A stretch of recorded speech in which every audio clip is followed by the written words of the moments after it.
السلام عليكم ورحمة الله وبركاته. برحب فيكم بجلستنا الثالثة بمادة الأدفانس SQL Programming. درسنا اليوم رح يكون تتمة لتعليمات Data Manipulating Language أو TML اللي بلشنا فيه الدرس الماضي، ورح نبلش كمان مقدمة بالDDL Data Definition Language. درسنا الماضي تعلمنا كيف بنستخدم SQL Server، كيف بنعمل كرييشن لقواعد البيانات السامبل داتابيزز الباث والنورث مين. اشتغلنا على الدياجرامز، شفنا شلون فينا نسوي دياجرامز، شو هو الداتابيز دياجرام، شو الفرق بينه وبين الاي ار في. بلشنا بتعليمات الدي ام ال وحكينا عن تعليمة حقيقة اليوم رح ابلش معكم بطريقة مختلفة. شو رأيكم؟ الدرس الماضي تعلمنا على تعليمات select. اليوم رح ابلش درسي ب نتذكر تعليمات select من خلال مجموعة من التمارين. فليش اعمل لكم يلا جاهزين للحل؟ في عندي هون بالملف، تتخيل انه اغلبكم صار منزل المحاضرات. بالملف اللي موجود بين ايديكم في مجموعة من التمارين، فأنا بتمنى انه الطلاب كلهم تحل هالتمارين. بالملف اللي موجود على النت التمارين موجودة مع حلها، بس هلا خلال المحاضرة كمان بتمنى انكم ما تستخدموا الحل اللي موجود عندكم بالنت. خلينا نحاول نحلهم مع بعض، منهم نتذكر تعليمات ال SQL اللي حكيناها، ومنهم بنشوف كيف ممكن تكون أسئلة الامتحان. طيب. السؤال الأول: ما هي عبارة ال SQL التي تساعدنا على استعادة بيانات حقلي ال Student Name وال Student Age من جميع سجلات الجدول Student؟ بدي تعليمة SQL من خلالها بسترجع بيانات جميع الطلاب، بس من هالبيانات بدي ال Student Name وال Student Age. طبعا تعليمة بسيطة.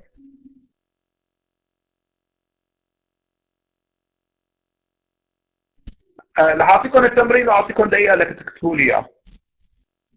وعد بلشت تكتب لنا select student name student age from student. برافو عليك يا وعد. شو رأيكم بحل وعد؟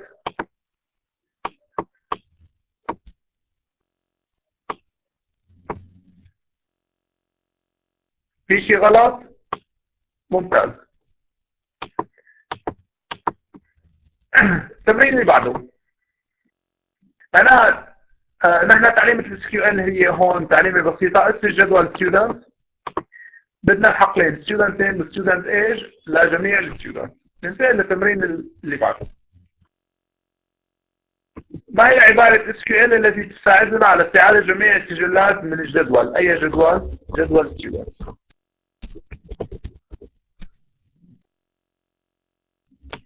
يلا مين أسرع؟ رشيد. بس رشيد نقصت شغلة، شو هي؟ from students. يلا هي نقطة لوعد ونقطة لرشيد. شوفوا اللي بيشارك معي أثناء المحاضرات، أنا تلقائيا أثناء الوظائف والتصحيح يكون عندي خلفية إنه هذا الشخص شغيل. يعني أنا ما عم بجبركم وألزمكم بالحضور، بس يعني حلو إنكم تكونوا متفاعلين معي. تمرين 3: ما هي عبارة SQL التي تساعدنا على استعادة جميع بيانات الحقل student name مع إلغاء التكرار في السجلات المعادة؟ شو صعب؟ رشيد select distinct student name from students. شو رأيكم بحل رشيد؟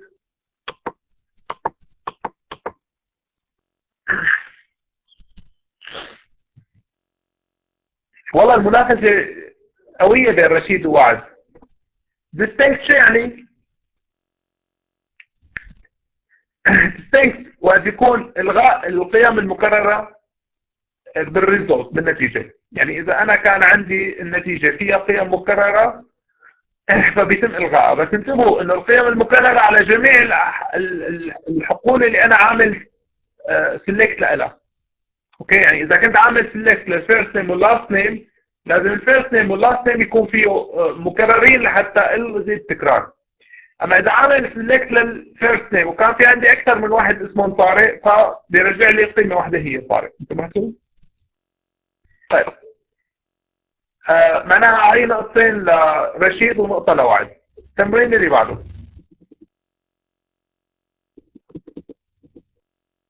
ما هي عبارة ال SQL التي تساعدنا على استعادة جميع بيانات الحقول student name؟ student age مرتبة تصاعديا وفقا لل student name، يعني نحن بنرجع كل شيء مرتب بناء على مين؟ على student name.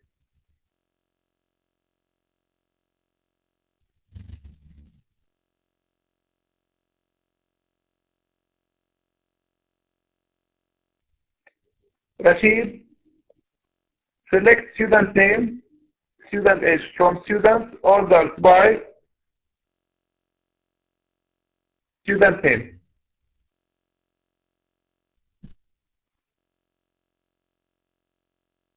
شو رأيكم بحال رشيد؟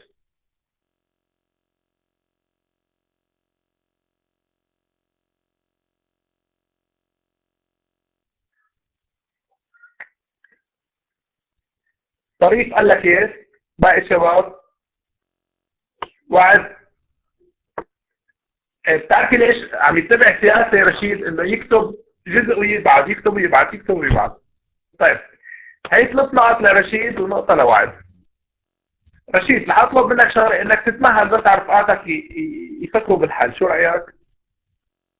اوكي، يعني حنقول الماكس 3 نقط، فانت هلا حققت الماكس 3 نقط، وعد نقطه. التمرين اللي بعده، نريد الحصول على قائمة بجميع السجلات التي تحتوي على السلسلة SVU في حقل اسم الجامعة ضمن جدول الجامعة. يعني عندي جدول اسمه University، بدي فقط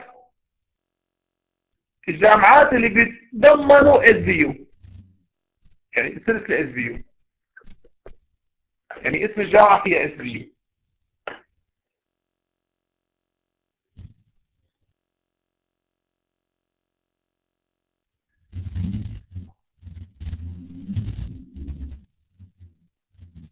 يلا رشيد بحق لك تكتب، بس انتظر باقي رفقاتك لتفكر.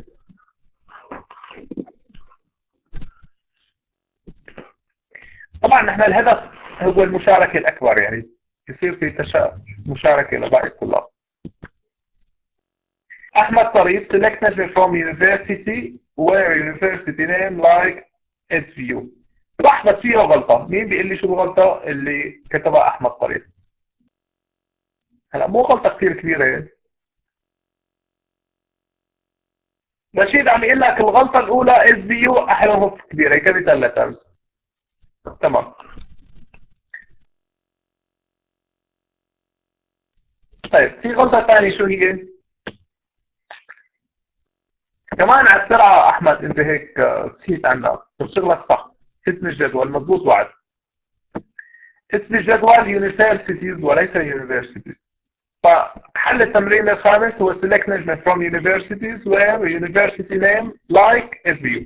طب هلا ممكن طالب يقول لي اليونيفرسيتي نيم أحمد حاطه غلط، إنه حاطه كله بالأبر كيس. ليك الميتا داتا، الميتا داتا ما عليها تدقيق ان احنا حطيناها ابر ولا سمول لترز، كابيتال لترز ولا سمول لترز. يعني اسم الجدول ممكن استخدم سمول لتر او كابيتال لتر، ما في مشكله عليه. اما البيانات فيها مشكله، وخاصه اذا كنا عم نشتغل على الكوليشن بيميز بين السمول لترز والكابيتال لترز. شو انا عم بحكي رح اجي عليه، ونحن عم نحكي بالماده ايش يعني الكوليشن، اللي هو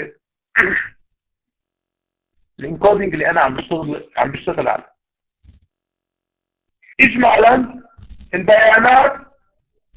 البيانات ميزوا بين السمول لترز والكابيتال لترز.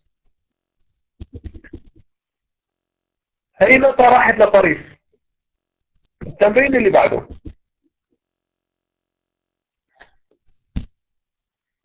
نريد الحصول على قائمة بجميع الطلاب ذو الاسم سامي، يعني بدنا الطلاب اللي اسمهم سامي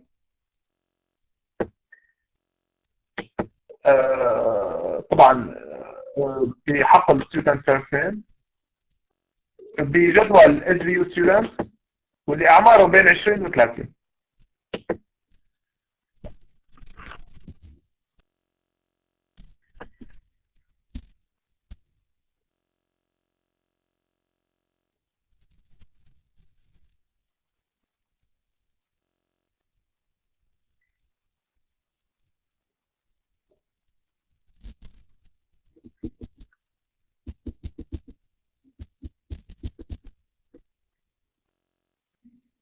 رشيد انتظر،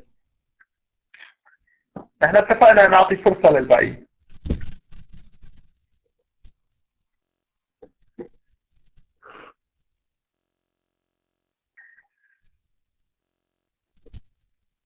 أحمد طريف select نجمة from SVU students where student first name equals Sami and student age between 20 and 30. طيب مصطفى بعت لنا حل select نجمة سامي from student first name where. مصطفى بدك ترجع تعيد النظر بشغلك.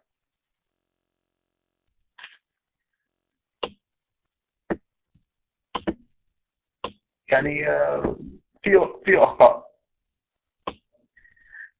هلا هون بالنسبة لك سامي select نجمة from، يعني نحن ما بنحط البيانات اللي عم ندور عليها بتعليمة السلكت. نحن ما بنحط البيانات اللي عم ندور عليها بتعليمة السلكت. اوكي بس بنحط اسماء الاعمدة بشرط الوير. بنقول مين هو الشخص اللي انا عم دور عليه. انا شايف تعليمة طريف سليمة، شو رايكم؟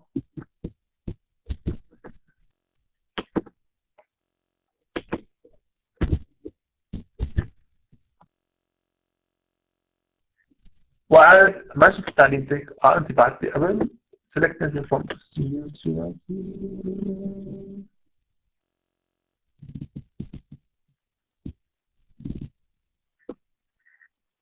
انتوا الاثنين تعليمتكم صحيحة.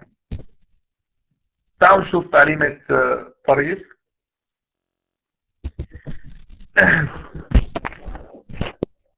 لايك بتعليمة وعد. لا مو غلط.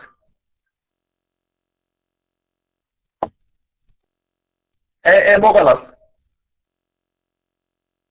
هلا نحن هون فينا نستخدمها لايك وفينا نستخدمها ايكوال. يعني الايكوال هي حالة خاصة من اللايك.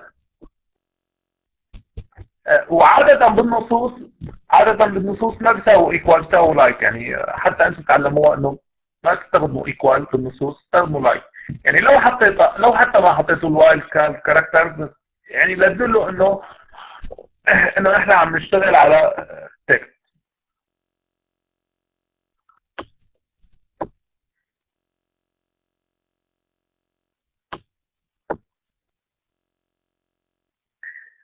كرمال الاندكسنج قصدك انه انا اذا كنت عامل اندكس على الفيلد.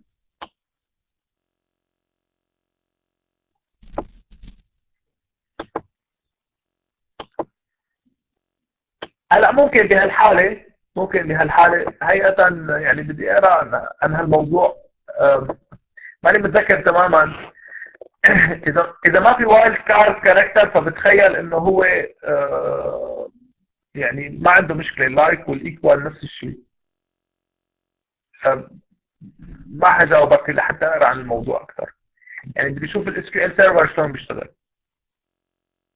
بس بتخيل اذا ما في يعني اذا ما في وايلد كارد كاركتر فنفس النتيجه هو حيكون بالنسبه له. يعني في دائما اس كيو ال اوبتمايزر.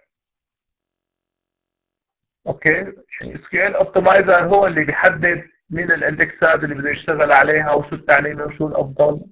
فبتخيل انه نحن ما فينا نخاف ما بدنا نخاف في هالموضوع.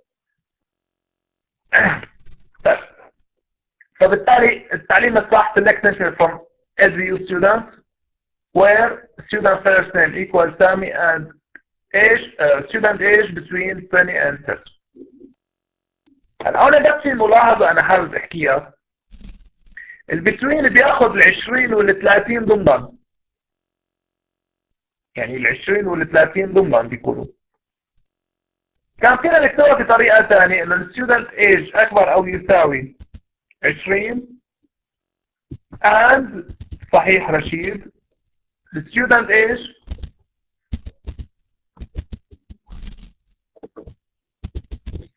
أصغر أو يساوي 30. لو كانت أكبر تماما كان ما عاد فينا نستخدم البتوين، كنا مضطرين إنه نستخدم الأند، أو فينا نستخدم البتوين وبنحطها 21 ل 29. انتبهتوا؟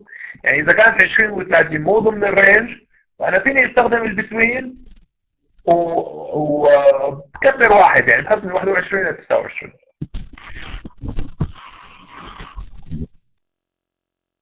طيب حد عنده سؤال لهون؟ اي مراجعه وحل تمارين. هذول التمارين حلهم موجود على بالملف الاساسي. انا حذفت الحلول تبعهم كرمال انه يصير في مشاركه من قبلكم. هلا رشيد حقق 3 نقاط. موجوده على الموديل تحت اسم ملفات المحاضرات. هذا الملف الثاني واليوم رح نبلش بالملف الثالث. رشيد جمع 3 نقاط، احمد نقطتين ووعد نقطة، كمان وعد نقطتين، احمد نقطتين. احمد طريق. شو عماد ما سمعت صوتك اليوم ها؟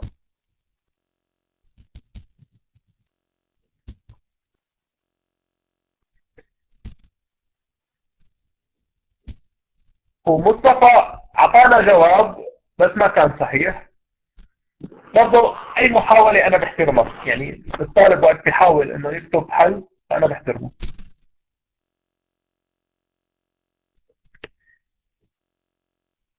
طيب اليوم رح نكمل بتعليمات الانسيرت ابديت ديليت. نحن حكينا تعليمات الدي ام ال او الداتا مانيبيوليتنج لانجويج تستخدم لعملية التعامل مع البيانات، اما استرجاع من خلال تعليمات select او ادراج من خلال تعليمة الانسيرت او ابديت او ديليت. طيب تعليمة الانسيرت بتدخل لي بيانات على قاعدة البيانات. رح نشتغل على قاعدة الباب ونحاول نطبق بعض التمارين. الصيغة العامة لتعليمة الانسيرت insert into table name، اسماء الكولم كولم 1 كولم 2 كولم 3 values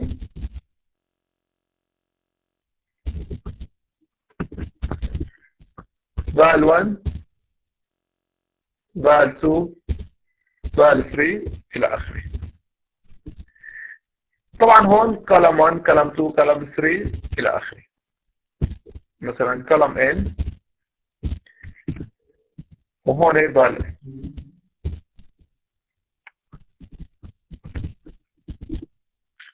فنحن اذا بدنا ندخل بيانات على قاعدة البيانات نستخدم تعليمة الانسيرت into اسم الجدول، اسماء الحقول، والفاليوز القيم تبع الحقول. هلا في مجموعة ملاحظات. الملاحظة الأولى أنا إذا ما حطيت أسماء الأعمدة فأنا بكون عم بدي أدخل على جميع الحقول بهالجدول. تمام. الملاحظة الثانية لازم يكون عدد الأعمدة متوافق مع عدد القيم. يعني هون يعني عمود 1 فاليو 1، عمود 2 فاليو 2، عمود 3 فاليو 3. عندي 5 أعمدة لازم يكون مدى 5 قيم، ونمط المعطيات تبع هال5 قيم بيتوافق مع نمط المعطيات تبع الأعمدة المقابلة لها. اوكي؟ طيب كم عمود بدخل لي على كم سطر بتدخل لي هي التعليمه على قاعده البيانات بهالشكل؟ واحد. طيب خلينا ناخذ امثله. بدي ادخل على جدول الاوثرز. عندي جدول اسمه اوثرز.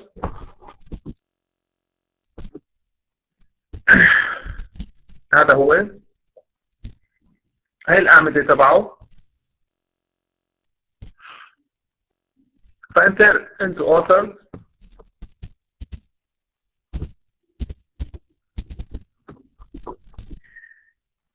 العمود الاول اللي بدي ادخله مثلا اوثر لاست نيم. بدي ادخل اللاست نيم والفيرست نيم.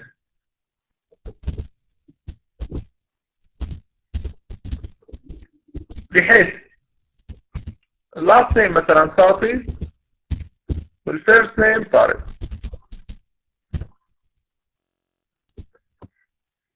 صح التعليمه بهالشكل؟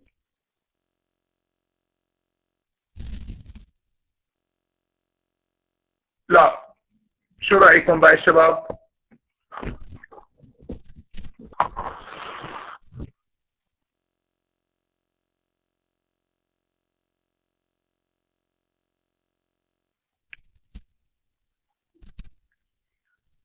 طيب ليش لا رشيد؟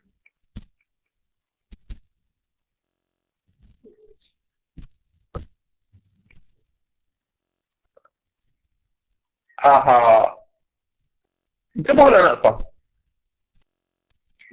تعليمة الانسيرت لازم كل شيء عم نطمل نكون حاطينها بتعليمة الانسيرت. يعني لازم الاي يو اي دي هو البرايمري كي ونطمل، اللاست نيم نطمل، الفيرست نيم نطمل، الفون نطمل، وعندنا الكونتراكت نطمل. فبالتالي كل شيء نطمل لازم يكون اخذه بعين الاعتبار. بس في ملاحظة شغلة وحدة، بعض الحقول بتكون اوتو جنريتد، يعني بعض الحقول ممكن تتولد بشكل تلقائي. انتبهتوا؟ مثل هن الايدنتيتيز المعرفات، يعني لحاله الاتش كيو ال سيرفر بيعطيها، هذول غلط. غلط ان نحن نحط قيمه. انتبهتوا؟ يعني نطمل اوكي كل شيء بدنا نحطه، بس الايدنتيتي ممنوع اني احطه. هلا هون البرايمري كي تبع الاوثر هو نطمل وما بيتولد تلقائيا، فلازم نحطه. فهون بتعليمة الانسيرت رح نقول اي يو اي دي، بدنا ندخل الاي دي، لاست نيم، فيرست نيم، شو في كمان عندنا؟ الفون والكونتراكت. طيب في ملاحظة ثانية، لاحظوا انه الكونتراكت هي كلمة محجوزة. لو اني نفذت الاستعلام بهي الطريقة حيقول لي انه في غلط بالاستعلام، فلازم احط الاقواس، احط الكونتراكت بين اقواس بهي الطريقة للدلالة انه هي مو كلمة محجوزة. يعني ممكن انتم بالمستقبل تلاقوا في عندكم عمود انت مسميه بالغلط باسورد، ما بيمنعكم اس كيو ال سيرفر، بس وقت بدك تستعلم على هذا العمود الباسورد كلمة محجوزة اثناء الاستعلام، فبالتالي بيمنعك، بيعطيك خطأ بالاستعلام. فاذا حطيته اسم العمود بين قوسين بهالشكل بتكون العملية صحيحة. هلا الفاليوز بدنا نحط مثلا 111 فاصلة صافي فيرست نيم لاست نيم فون، مثلا 999. كونتراكت، الكونتراكت هو بيت. البيت عادة بقواعد البيانات الكونتراكت ما بسموه بوليان، بسموه بيت، يعني بيكون بيت اما واحد او صفر. ففينا نحطه واحد هون. باي ذا واي، بيت حدا بيعرف اختصار لشو؟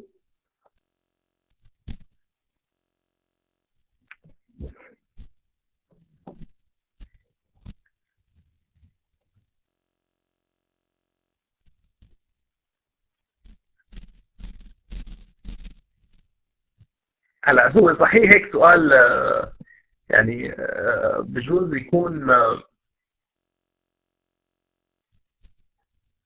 بجوز يكون سؤال انه يعني ما حدا بيفكر فيه انه بيت لشو بيت يعني بيت صح؟ بس تقولي انا بعد ما تخرجت حتى اكتشفت شو يعني البيت. البيت اختصار لباينري ديجيت.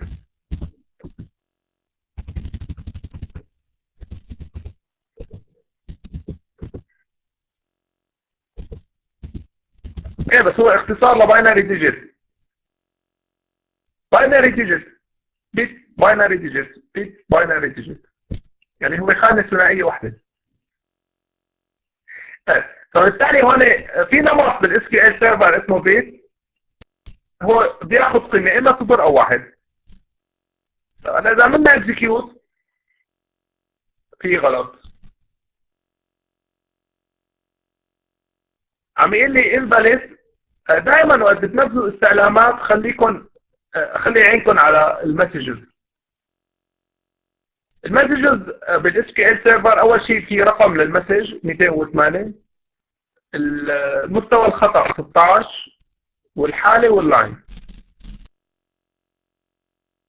الستيت واللاين، يعني كل خطا في له ايرور نمبر الليفل والستيت واللاين باي سيرفر صارت المشكله. هون عم يقول لي انفاليد اوبجكت نيم اوثرز. انتبهوا انه انا الداتابيز تمام لاني انا عم بشتغل على الداتابيز الماستر. المره الماضيه حكينا اما بنغير من هون بنقول نحن بدنا نشتغل على الباص او فيني اعمل يوز باص بهيك الطريقه.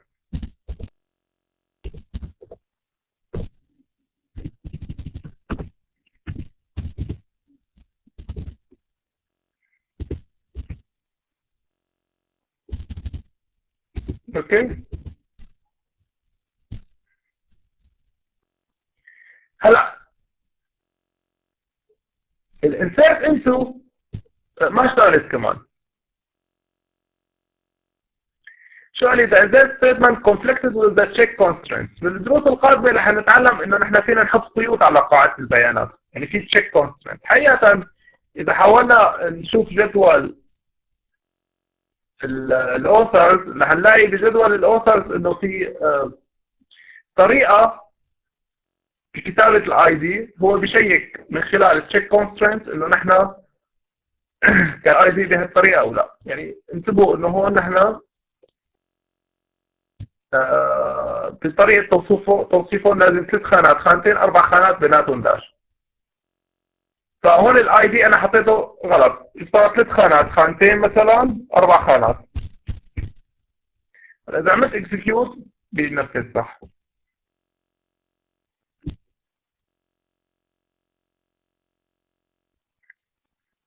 هلا ما نشيك شو هو التشيك كونسترينتس اللي حاطينه، بدرس التشيك كونسترينتس بنحكي عنه اكثر. فبالتالي هون ادخلت حقل جديد على التيبل. اذا رجعنا نفذنا هذا الاستعلام اللي هو هذا هو، ادخلنا سطر جديد او ريكورد جديد.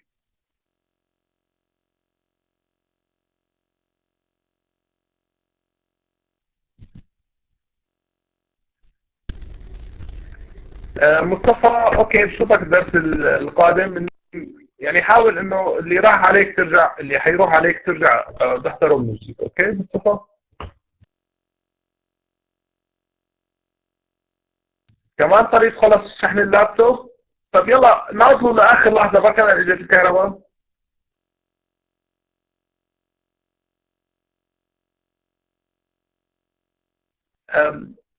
هلا حقيقة يعني الجزء الثاني من محاضرتنا اليوم كثير مهم. ما راح عليك كثير شيء كثير على يعني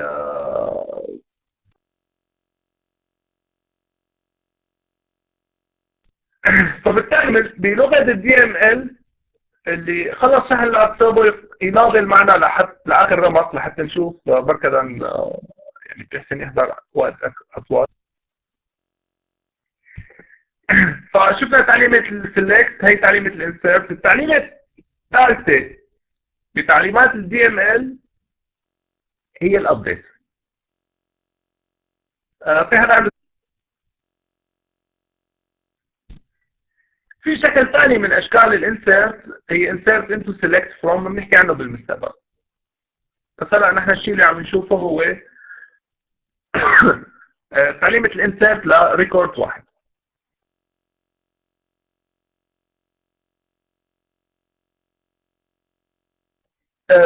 التعليمة اللي بعدها اللي حنشتغل عليها هي تعليمات الابديت.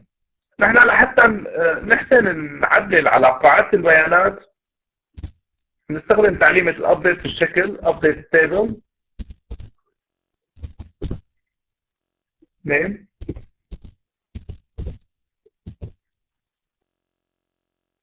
set اسم الكلام equal الفاليو الجديدة new value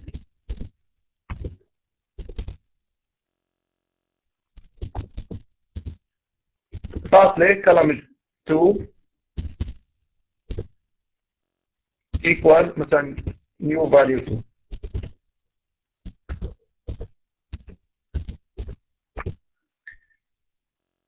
where condition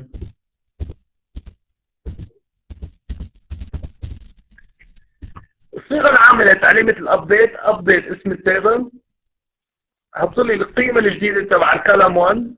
هلا طبعا مو ضروري الكلام 1، يعني اسم العمود او اسم الحقل وشو قيمته الجديدة، الحقل الثاني وشو قيمته الجديدة، وكونديشن معين. طب تعالوا نجرب ننفذ تعليمة ابديت على جدول الاوثرز. بدي بدل طارق بالكيو مثلا حطوا طارق بالكي، والابديت شو اسم الجدول authors set شو بدي اعدل؟ بدي اعدل first name author f name equal طارق بالكي مو بالكيو.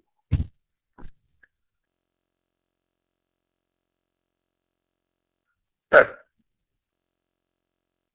خلينا نشوف هي التعليمة. هون الطريق عم يسأل إذا ما حطيت شرط، لو نفذت هي التعليمة على كم ريكورد رح تأثر؟ على الأول ريكورد. يعني انتبهوا إنه نحن إذا ما حطينا شرط وير رح يكون تأثيرها على الكل. كرمال هيك انتبهوا لتعليمات الأبديت وتعليمات الديليت، يعني ما تستخدموها إلا بحذر. عادة وقت تشتغلوا على اللايف انفايرمنت على البيئة، يعني دائما بأي شركة ضخمة يكون في عندها تيست انفايرمنت ولايف، يعني عندها التيست بتجرب عليه كل الأمور، بيكون عندها نسخة من البيانات وبعدين بتنقلوا على اللايف. فعادة كل شيء استعلامات بدها تنفذوا على اللايف، ما بتجربوا هي على اللايف، لا بتنزلوا على التيست environment، بتجهز الفايل. اوكي، التيسترز ممكن يختبروا لهذا الملف، بعدين الاوبريتورز بينفذوه على اللايف. يعني اساسا في جهات عامه كثير ممنوع المبرمج يشتغل لايف. عن جد عم بحكي، لانه فيه خربان بيت اذا المبرمج يشتغل لايف. انا كنت اشتغل بالمصرف التجاري السوري خبير، فكان على اللايف ممنوع اني اقرا، مالي حساب ولا ممنوع اقرا ابدا نهائيا، يعني لانه ببساطه المبرمج بيعرف وين قاعده المعطيات، بيسكر صغيره فيني اسرق قد ما بدي، مو انا طبعا مبرمج يعني مو فيني يسرق قد ما بده ويمشي. فممنوع مبرمج يشتغل على اللايف. فكنا نجهز البرامج نعطيها لشعبة التشغيل، شعبة التشغيل تختبرها البرامج، بعدين هي تطلع على اللايف. هلا ليش انا عم بحكي هالحكي؟ انتوا بتكون عندكم نسخة من البيانات، تعليمات الابديت والديليت وعمليات المانيبيوليتنج للداتا اي صارت كلها تتم بشكل على التيست. كان ناتج تنفيذه صح، بيتاخذ الاس كيو ال سكريبت، ملف الاس كيو ال، وبيتنفذ على اللايف من قبل الاوبريتورز حصرا. يعني ممكن انتم بالمستقبل تصيروا مدراء تقنيين، تصير مدير تقنية اضحك تشغل مبرمج على اللايف ابدا نهائيا. ولا شو رايك رشيد؟ عم تسمعوني شباب؟ طيب هلا هون نرجع للشيء اللي كنا عم نحكي. وير مثلا الاي يو اف نيم ايكوال، نحن كنا حاطينها طارق بالكيو هيك. اذا رجعنا لهون طارق حاطينها بالكيو بسويها بالكيس. هلا فيني اعلم على تعليمه واحده وانفذها، يعني فيني اعمل اكزكيوت لون ستيتمنت. ما بدها لايك، لا فينا نشتغلها على الايكوال، بس هون الاف نيم نسيان الان. فيني اشتغل على اللايك، فينا اشتغل على الايكوال. هاي اكزكيوت. هلا هون اللوبي قاعده البيانات ولا الطارق شو صار؟ الكيو صار كيف؟ بلس نيم تحط فاصله وتحط الاعمده اللي انا بدي اعملها. التعليمه الثالثه او النوع الرابع من الدي ام ال هو هي تعليمه الديليت. الديليت بنحطها بهي الطريقه: delete from authors. هلا delete from authors بهالشكل شو بتساوي؟ بتحذف كل شيء موجود بجدول الاوثرز. فكمان استدعاء بهي الطريقه رح يكون غلط، فانا رح اقول له delete from authors where AU first name equals. هلا نحن عدلنا صار الاسم الجديد طارق بالكي. اوكي نعمل اكزكيوت. فهون تم حذف الريكورد اللي فيه طارق.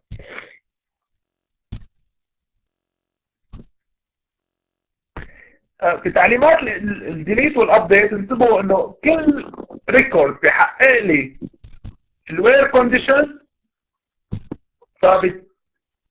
بيتم تطبيق التعليم عليه. يعني هون كل شيء اسمه طارق رح يحذفهم. في تعليمة الابديت السابقة كل شيء اسمه طارق بالكيو رح يعدله.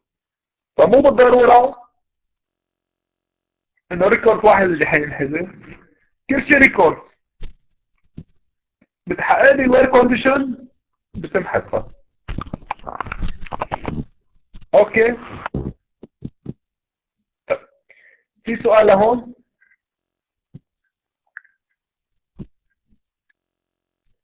هلا بهالشكل اللي بلش فيها الدرس الماضي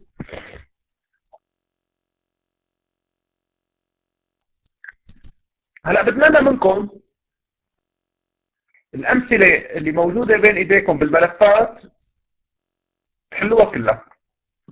اوكي يعني نحن ما عندنا وقت انه نوضحها بالنسبه لكم، جربوا ممكن تطبقوها كلها بالبيت. حدا عنده سؤال لهون؟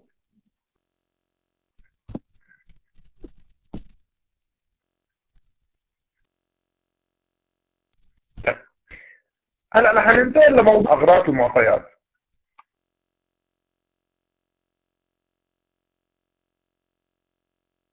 هلا بصراحه بدنا نشتغل شوي بقواعد البيانات،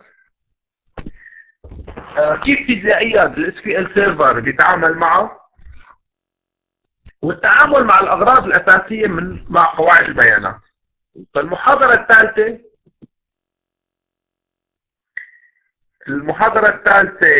رح يكون فيها التعامل مع قواعد البيانات والملفات الفيزيائيه لقواعد البيانات، رح يكون فيها التعامل مع الفهارس، رح يكون فيها التعامل مع الجداول المؤقته، التمبرري تيبل، وحيكون فيها الفيوز والتعامل مع المناظر.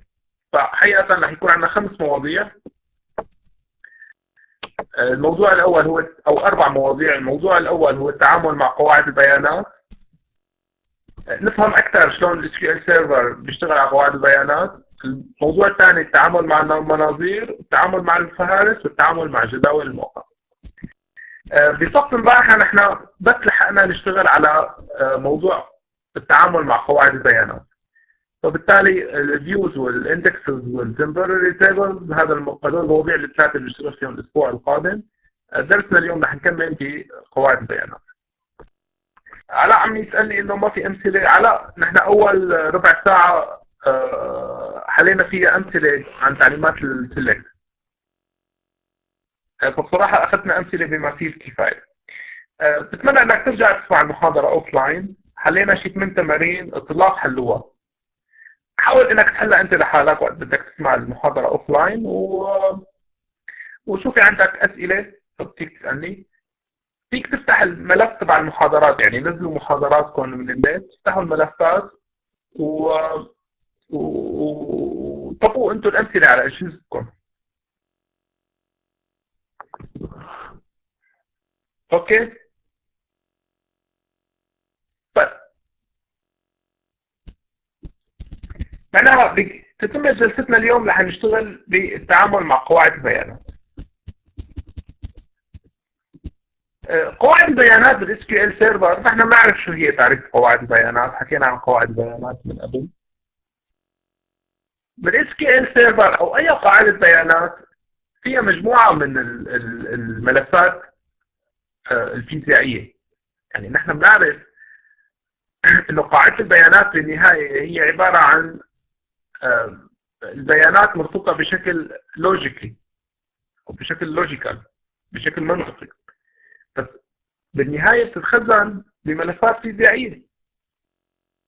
ال SQL سيرفر ومثل ما قلت لكم من قبل هو على الاقل لكل قاعده بيانات بيخلق لها ملفين. رح نتعرف على انواع الملفات في ال SQL سيرفر ونحن ماشيين هلا، بس على الاقل بيخلق لها ملفين، ملف للداتا وملف للترانزاكشن. يعني ملف بيحتفظ فيه بالبيانات والملف بيحتفظ فيه بالمناقلات. فبالتالي تركيزنا اليوم على البنيه الفيزيائيه للملفات بال SQL سيرفر. عموما اي قاعده بيانات بيكون فيها جداول، قيود، فهارس، مناظير، استعلامات مخزنه، توابع معرفه، قادحات. بالادفانس SQL بروجرامينج نحن الكورس كله كرمال نتعرف على الاغراض اللي هي غير الجداول. يعني نحن بالمواد كل شيء مواد اشتغلنا فيها من قبل، اكثر شيء نشتغل عليه جداول القيود. اما فهارس، مناظير، استعلامات مخزنه، توابع معرفه، الستورج بروسيجرز، التريجرز، هذول ما اشتغلنا عليهم من قبل. فنحن الكورس تبعنا الهدف انه نشتغل على كل هالاوبشن. بس في البدايه لازم نفهم البنيه الفيزيائيه لقاعده البيانات بال SQL سيرفر. ممكن تتخزن نوعين من الملفات، اما ملف بيانات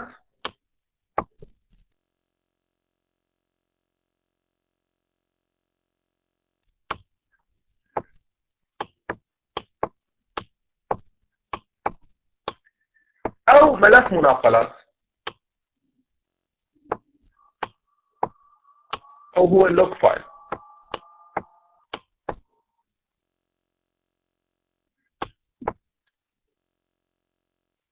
اوكي، ملفات بيانات عندنا نوعين من ملفات بيانات.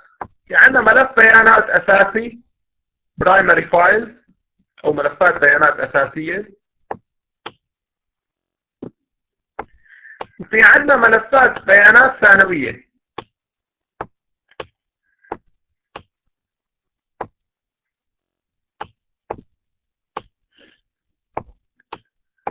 طيب على الاقل لازم يكون بقاعده البيانات في ملف بيانات اساسي واحد، هو بنسميه البرايمري فايل، وفقط واحد. يعني بكل داتابيز لازم يكون في برايمري فايل واحد وفقط واحد. لشو تستخدم ملفات البيانات الأساسية أو البرايمري فايل؟ البرايمري فايل بينحط فيه توصيف قاعدة البيانات. بكل قاعدة بيانات بالاس كيو ال سيرفر في مجموعة من الجداول والأغراض اللي هي تابعة للسيستم مباشرة. يعني مثلا نحن عندنا بقاعدة البيانات الباص بنلاقي بضمن التيبلز في شيء اسمه سيستم تيبلز. بالسيستم تيبلز بيكون فيهم توصيف قاعدة البيانات. اوكي، فالبرايمري فايل فيه الميتا داتا تبع الداتابيز، توصيف الجداول، جداول السيستم، توصيف الجداول، كل شيء عن قاعدة البيانات لازم يكون بالبرايمري فايل. هلا نحن فينا نضيف قد ما بدنا بعدين سكندري فايلز، يعني فينا نضيف قد ما بدنا ملفات ثانوية. يعني ممكن تكون قاعدة البيانات تبعي على 100 ملف، أنا مخزنها على 100 ملف. مثلا بيانات جدول الزباين مخزنها على فايل، بيانات جدول الطلبيات مخزنها على فايل. بس الشغله اللي نحن لازم نعرفها انه نحن عندنا برايمري فايل واحد فيه توصيف قاعده البيانات، باقي الملفات الثانويه بيكون فيها بس البيانات. بالنسبه للاس كيو ال سيرفر 2012 سمحت الاس كيو ال سيرفر انه يكون عندي فيه اكثر من ملف بيانات اساسي. اوكي، يعني بس بال 2012 صار هالعمليه مسموحه، بس قبلها ما بيسمح لقاعده البيانات غير شو بملف اساسي واحد. طيب فهمنا لشو ملفات البيانات تستخدم. طيب ملف المناقلات لشو تستخدم؟ ملفات المناقلات او الترانزاكشنز هي بتخزن الداتا بشكل مؤقت لبين ما تنفذها على البيانات الفعليه. ما فهمنا عليك استاذ، شو رايك؟ يعني شو قصدك انه بشكل مؤقت؟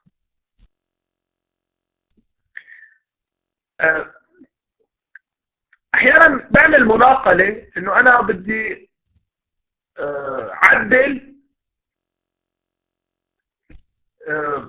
اعدل رواتب الموظفين اللي موظفين القسم. طب ممكن يكون في عندي 1,000,000 موظف، انتبهوا. هلا انا وعم بشتغل عدلت رواتب 500,000 موظف، طج طلب السيرفر. هل الداتا بتكون كونسيستنت؟ عم بحكي مصطلحات انجليزيه، ما عم بحكي سنسكريت. انا عم نفذ تعليمي لتعديل بيانات الموظفين عندي، وانا عندي 1,000,000 موظف، رواتب 1,000,000 موظف او بيانات 1,000,000 موظف، وفجأة ضرب السيرفر. طيب هلا الشيء اللي بصير هو بيكون مخزن بملف المناقلات شو الشيء اللي عم يساويه، من الريكوردز اللي عم ينفذهم، عم ينفذ عليهم. هلا وقت بيرجع بيقلع السيرفر بلاقي انه في مناقله ما تمت، ممكن يتراجع عنها او يرجع ينفذها من جديد. فعمليه تعديل 1,000,000 ريكورد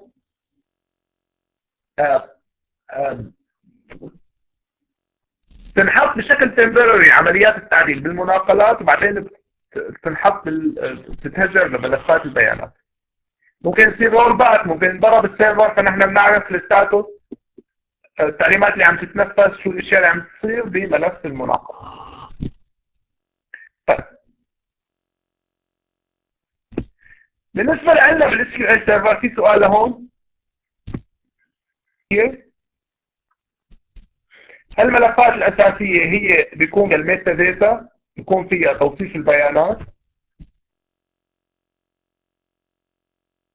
ممكن يكون عندنا ملفات ثانويه ريفايلز، هي بس تحتفظ عن البيانات.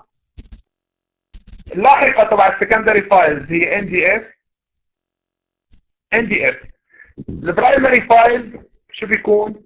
NDF. طب وملفون عندي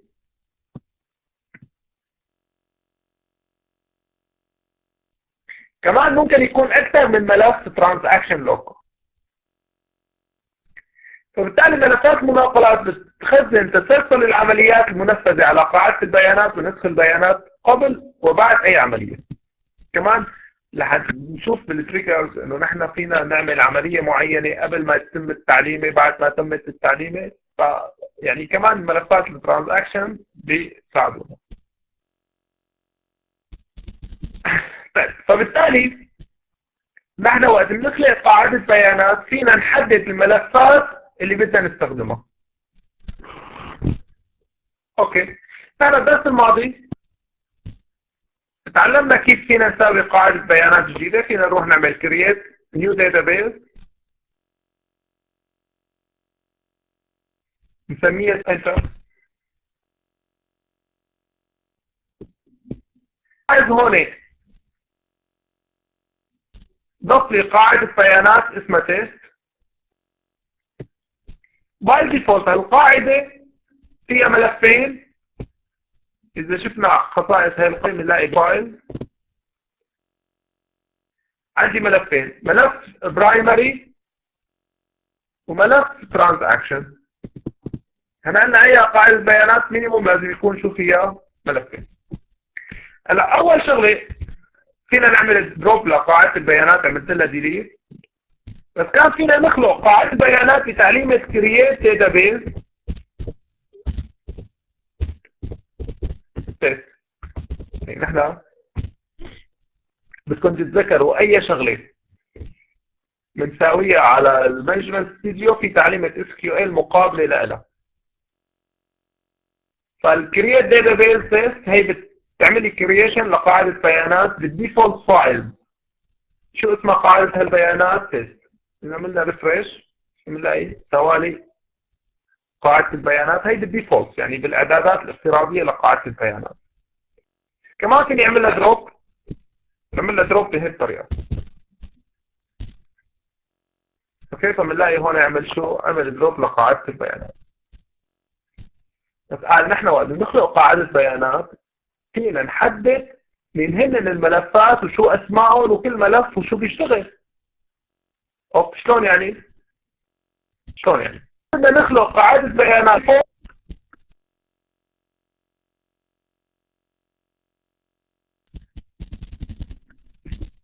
فينا نخلق قاعدة بيانات. تعالوا نشوف هي التعليمة.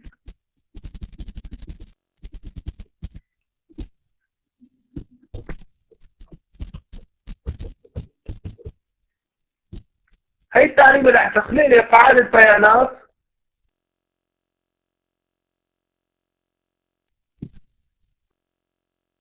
قالوا لي شو اسمها قاعدة البيانات؟ صح رشيد سيلز. قال بالأون بنحدد أسماء ملفات البيانات، وباللوج أون بنحدد أسماء ملفات الترانزاكشن فايل. يا عيني عليك. هلا هون بقاعدة البيانات اللي حنخلقها حنخلق ملف واحد اللي هو البرايمري. الملف له اسم منطقي وله اسم فيزيائي. النيم هو الاسم المنطقي، يعني بعملياتنا بالاس كيو ال نحن بنستخدم هذا الاسم، مثلا سيلز داتا فرضا. الفايل نيم هو الاسم الفيزيائي وين هذا الفايل اللي حيتخزن. فهون نحن عم نقول له الفايل خزن لي اياه بالسي داتا ماي سيلز دوت ام دي اف. صحيح. السايز هون قديش حجمه هذا الملف؟ 10 ميجا بالميجا بايت.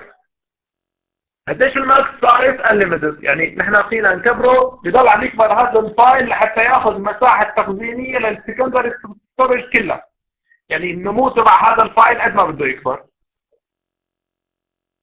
هلا طبعا انا ممكن احط قاعده بيانات والماكسيموم لازم تكون من 100 ميجا. بعد 100 ميجا ما بيسمح لي اني ادخل بيانات. هلا طبعا ما كثير وارد، بس اذا بدكم فيكم تسوى. طيب الفايل جروث 5. شو يعني فايل جروث 5؟ يعني الفايل تبعي حجمه 10 ميجا، عم ضفت بيانات فوق ال 10 ميجا لحاله بكبره 5 بصير 15. هلا وصل لل 15 صفق عن ال 15 بصير 20، يكبر 20. ليش؟ لانه مشان عمليه التسريع في قواعد البيانات بيروحوا بيحجزوا اماكن فاضيه، يعني اماكن جاهزه لانه نعبيها. فبالتالي كرمال عمليه التسريع الانسيرتات بكبروا الفايل مره واحده، مو انه كل مره انا مثلا بدي اضيف ريكورد فبروح بضيف الفايل 10 بايت. بكبروه 5 ميجا 5 ميجا. هلا انتم اذا كان عندكم مثلا بالساعه عم يدخل عليكم 10 ميجا فرضا، بتقول انا بدي اكبر 100 ميجا 100 ميجا مثلا، انتبهتوا علي؟ ممكن الفايل جروث 100 كل ضربه يكبر 100 ميجا. بس كمان بدي يكون انا عقلاني، اذا اديتك كلها انا عندي ما بتوصل 10 ميجا، فليش حتكبر 100 طبعا الملف الاساسي اسمه سيلز داتا. اسم الفيزيائي موجود بالسي داتا ماي سيلز دوت ام دي اس. السايز تبعه 10 ميجا، الماكس سايز انليمتد غير محدود. الفايل جروث 5. اللوك شو اسمه؟ سيلز لوك. الفايل نيم موجود بالسيلز لوك. لاحظوا انه هون الترانزاكشن قال معلش بنحط له الماكس سايز، يعني ما بدنا اياه كثير كمان نحن الترانزاكشن ينمو بشكل مقيت. يعني هو الترانزاكشن بالنهايه مجرد انه صارت الداتا كونسيستنت، فبالتالي فينا نحذف الداتا منه. فالماكس سايز 25 ميجا. الفايل جروث 10%. بالنسبه للفايل جروث ممكن تكون نسبه مئويه الفايل جروث، او ممكن تكون قيمه ثابته. هلا مثل هذا المثال احنا الفايل جروث عنا اياه قيمه ثابته 5 ميجا، اما باللوج 10%، يعني كل مره بزيد 10%. قد ايه حجمه هلا؟ مثلا 25 ميجا او 10 ميجا بزيد 10% بصير 11 ميجا. اوكي؟ طيب اذا عملنا رن للتعليمه، هون سوالي قاعده بيانات.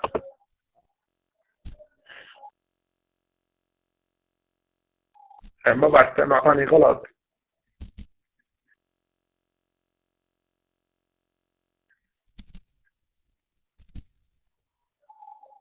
في عندي غلط، بجوز هذا الفولدر ما انه موجود.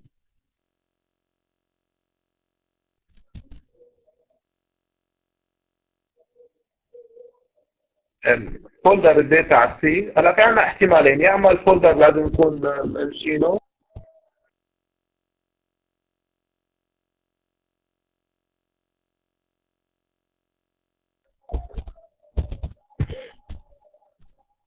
بالسي داتا اكزكيوت. اوكي انشأنا الفولدر. هلا بدكم تنتبهوا انه لازم يكون عندكم صلاحيه كمان انكم تنشئوا بهذا الفولدر. فطلع لي قاعده بيانات اسمها سيلز. اذا فتنا على بروبرتيز بنلاقي فايلات تبعوتها. الاول اسمه سيلز داتا موجود. هي الاوتو جروث 5 ميجا عن ريستريكتد جروث هو برايمري. لاحظوا اول تعليمه بالسلكت اخذها برايمري، وهذا اللوج 5 ميجا و10% الزياده تبعه. اوكي، وهي المسار الفيزيائي واسم الملف الفيزيائي. اوكي،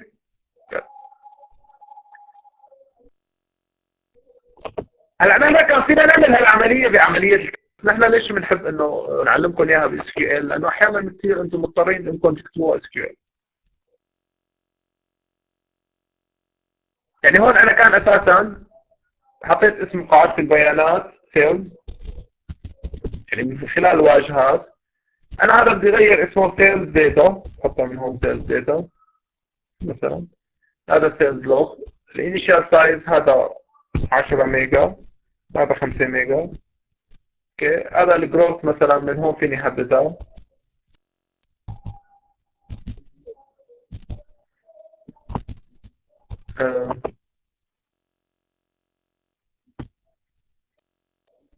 هلا هون ما اعطاني امكانيه اني احددها، بس كان في بالاوبشنز فيني احددها.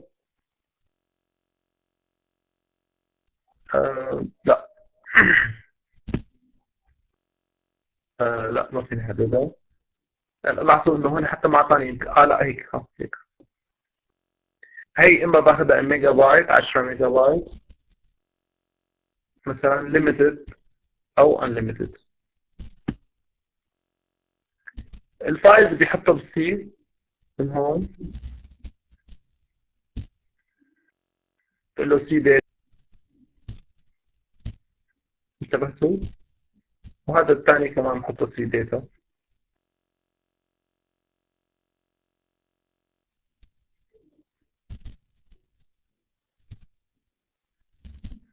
وبحط له اسماء هون. اوكي، فانا كان فيني اساسا عمليات كريه العمليه فيني حتى لو كان اكثر من ملف داتا. تعالوا نشوف هاي التعليمه.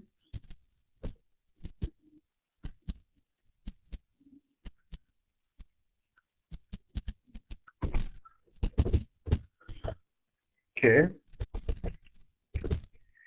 لاحظوا بهي التعليمه عملت كرييشن لداتا اسمها ارشيف يعني ارشفه. هون اول واحد هو بيكون البرايمري فايل.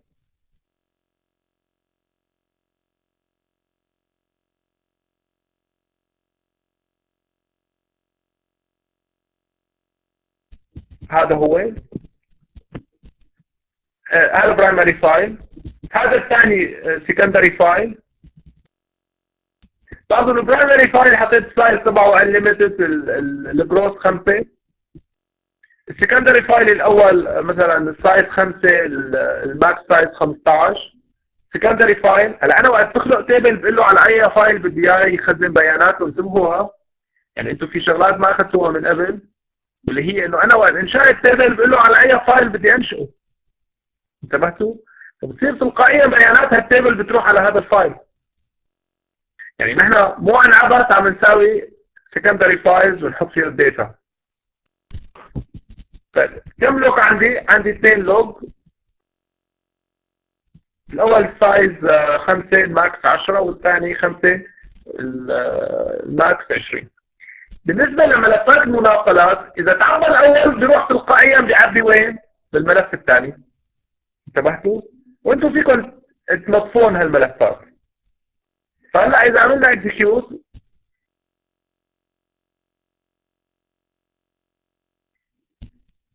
بنلاقي خلق لنا قاعده بيانات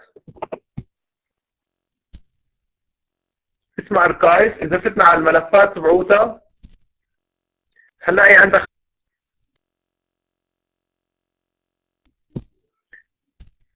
1 2 3 هدول ملفات داتا.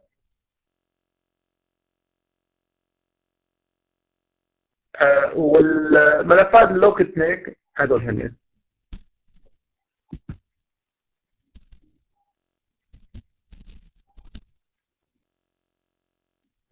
لاحظوا ملف البرايمري فايل كانت الاكستنشن تبعه MDF والسكندري فايل NDF. اوكي، هذا كنت عندي سؤال.